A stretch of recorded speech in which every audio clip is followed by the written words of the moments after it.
Yeah, so just taking off on what you were talking about, the instructional design strategies. Now, the modalities of delivering the content has been changing rapidly, right? I mean, it is not those verbose, really long courses that we used to have, 1 hour long courses. So it's a lot of videos, micro-learning nuggets, labs, hands-on practice, and a lot of all these modalities have come into play very recently, right?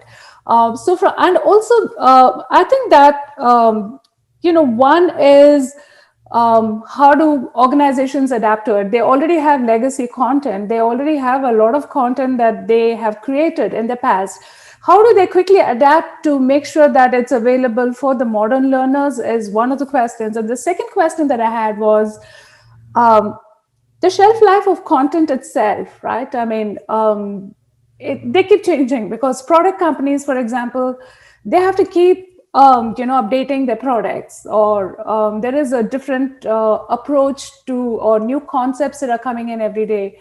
So then how do, how do L&D organizations actually,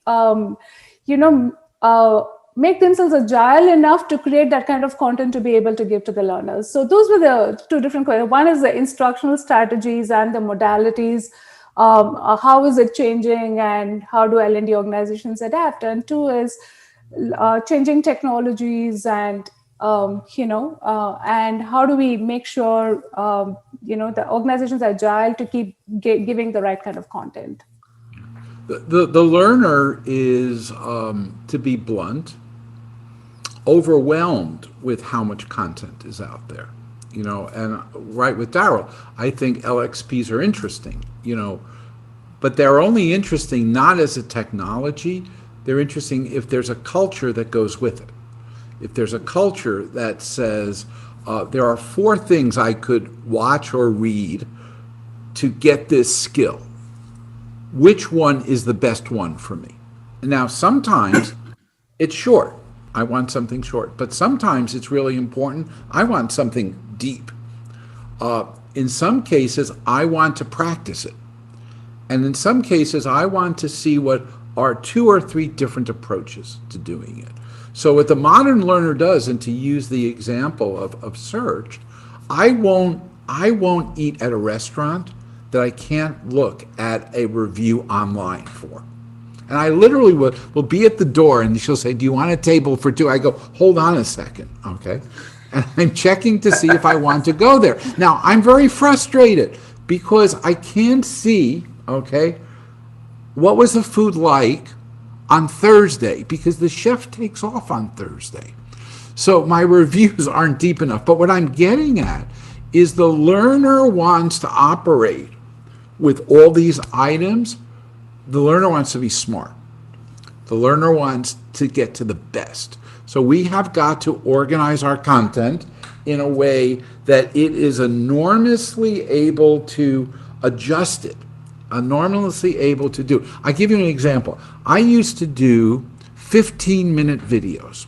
15-minute, Elliott talks about something for 15 minutes. Now, I know we've got over here a chat room going. I went in to look at Vimeo and see how long did they tend to watch my videos. Wonderful videos by a nice guy talking good, okay? So if in the chat room, type in, how long do you think the average person watched my 15-minute video? To just type into panelists and attendees in the chat over there. So Suzanne said 3 minutes, 45 seconds. Karen, 45 seconds.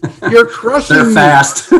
But you'll notice, Darrell, that it's all short. Now, Yes. so what I did, I started to make them shorter. My goal was not micro.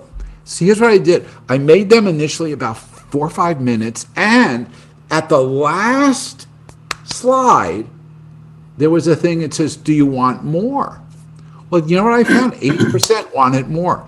It's kind of like watching marathon movies online.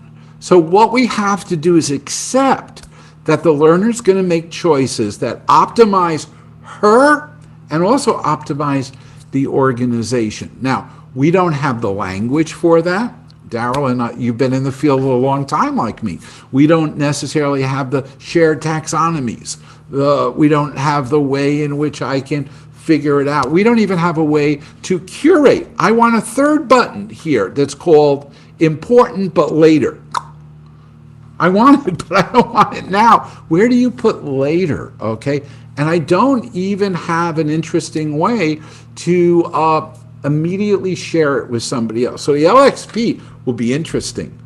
But what we need to do is to build a culture and build the standards and build a way to that. Because bluntly, I still will not go into the restaurant unless I see that other people have found that to be of value to me. And that's very much where that modern learner is. And that's important for suppliers like yourselves to create content in a way that it can be cut, it can be shared, it can be brought together, and it can be optimized.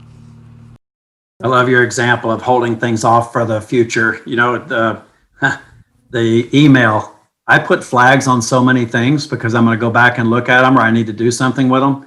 Now I have so many that are flagged, I don't go back and look at them because it's overwhelming. So I need 2 flags. So vendors and providers, please give us the ability to put 2 flags, a star and a moon. That'll help me. I'll be able to do things then. I want to go back to your survey that you did here. So one of my colleagues, when I was at CA, we started with the multi-day training. Then we got down to, we got sophisticated. We went to blended learning. We had e-learning. Then we really got good. We were putting our instructional design hats on, and we got down to 30-minute e-learning sessions.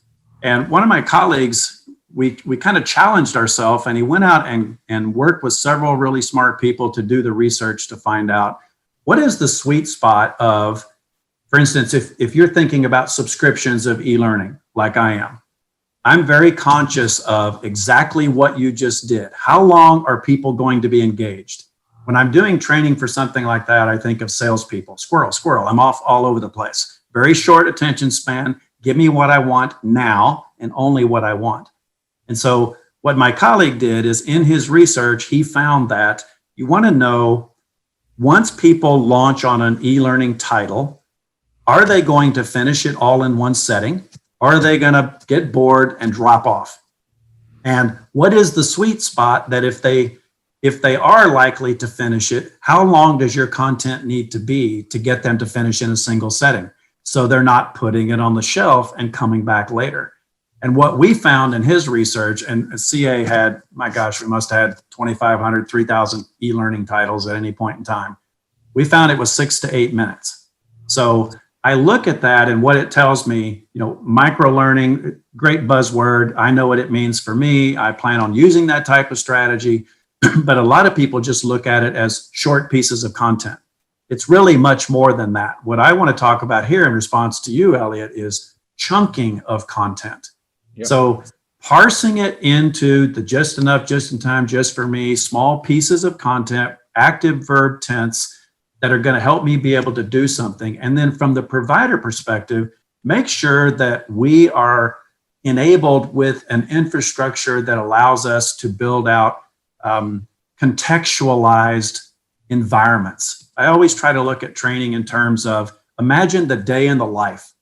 Put yourself in the shoes of the person who's having to make a decision, do some task or responsibility, put it in a context, have a role-based flow. LMSs or any knowledge management system, SharePoint, anything, it's a pool of content. Well, how do I use it? What should I do first? And it's not just a Visio flowchart diagram of a learning path. Have that learning path have multiple ways to enter. Put it in context of the learner's perspective. I'm a highly skilled person. I don't need to go through all the basic stuff. I need to know something very advanced about Python programming. I need to know something very advanced about R. I need to know something about a particular bicuspid valve, whatever it may be.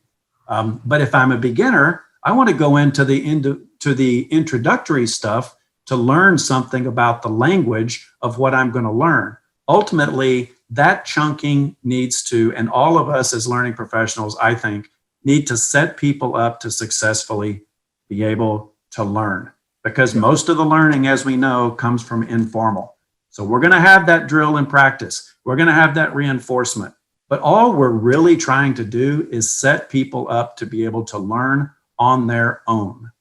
Yeah. Give us things that help us do that. Role-based learning paths, skill-based entry paths, chunked up learning, micro learning, whatever the technologies are, always focus on the business outcome of somebody has a problem and they're trying to do something to solve that problem. That's what we're trying to get to.